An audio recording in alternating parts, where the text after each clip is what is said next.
বন্যা পরবর্তী দুর্ভোগে সীমান্ত দুর্গম এলাকার মানুষের জন্য স্বাস্থ্যসেবা নিশ্চিত করতে বিনামূল্যে মেডিকেল ক্যাম্পের আয়োজন করেছে বর্ডার গার্ড বাংলাদেশ।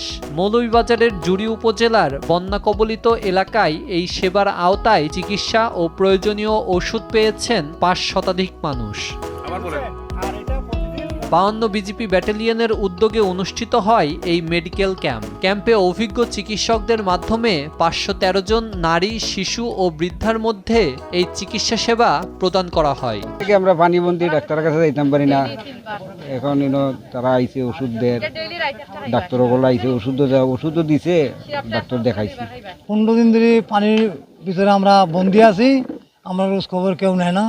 বিজিবি এসে আমরা মনে করেন বাড়িঘর দেখতেছে, ওষুধ দিতেছে, ওষুধ আমরা পাইছি, এখন খাবারও পাইছি। পানির তলে আমরা বাড়ি পাওটা ফসে গেছে, বিজিবি আইসা আমরা ওষুধ দিয়ে গেছে, ফ্রি ওষুধ দিয়ে গেছে। ফেরসাদ ওষুধের লেগে আসলাম, তখন ওষুধ পাইছি ফেরসাদের। আমি কোমরের ব্যথা আছি, নাড়ুর ব্যথা আছি, চুলখানি বালা ওষুধ পাইছি, ডাক্তার দেখাইছি। ৫২ বিজিপির অধিনায়ক লেফটেন্যান্ট কর্নেল আতাউর রহমান সুজন জানান, সীমান্তবর্তী মানুষের পাশে দাঁড়ানো বিজিপির নৈতিক দায়িত্ব।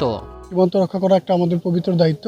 এই দায়িত্বের সাথে আমরা আমাদের মানবিক জায়গা থেকে, মানবিক দৃষ্টিকোণ থেকে সীমান্তের মানুষজন এবং দেশের বর্তমান পরিস্থিতিতে দেশের মানুষজন যে ক্ষতির সম্মুখীন হয়েছে, দুর্যোগের সম্মুখীন হয়েছে, তাদের পাশে দাঁড়ানোর জন্য আমরা ৫২ বিজিবি ব্যাটালিয়ন এই পানিবন্দী এলাকায় হাওড়ের নিম্নাঞ্চলে যারা বন্যাদুর্গত রয়েছে তাদের সারাদিনব্যাপী আমরা চিকিৎসা ব্যবস্থা গ্রহণ করেছি।